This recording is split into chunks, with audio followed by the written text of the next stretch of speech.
Good day everyone, welcome to my channel. So in this video, I will talk about the applications of Java programming language. Before we start, I would like to say thank you so much to all my viewers, silent viewers, and supporters in my channel. Thank you for watching my videos. If you are new with my channel and then you like this video, please hit the like button. Don't forget to share and please support my channel guys by clicking the subscribe button. So let's begin.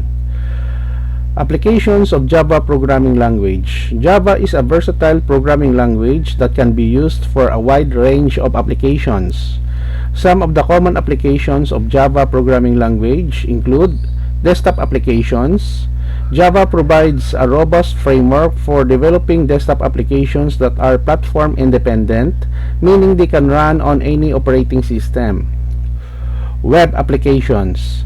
Java is widely used for developing server-side web applications as it provides a powerful and secure platform for building complex web applications.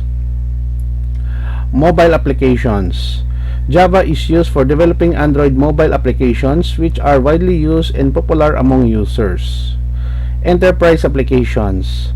Java is widely used in the development of enterprise-level applications such as customer relationship management or CRM systems, enterprise resource planning or ERP systems, and more.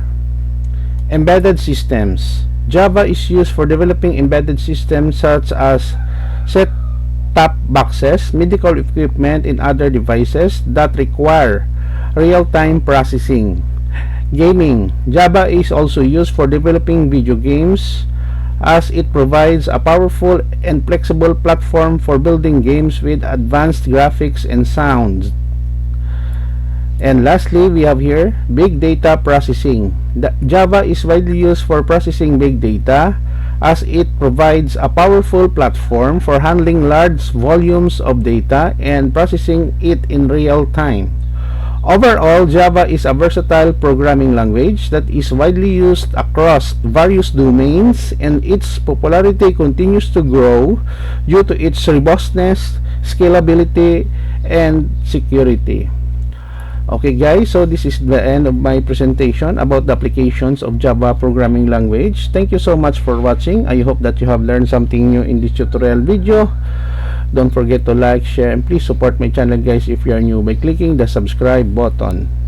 You may click the notification bell so that you will be notified with my newly uploaded video. See you in the next video tutorial guys. This is your friend Jake saying bye bye for now.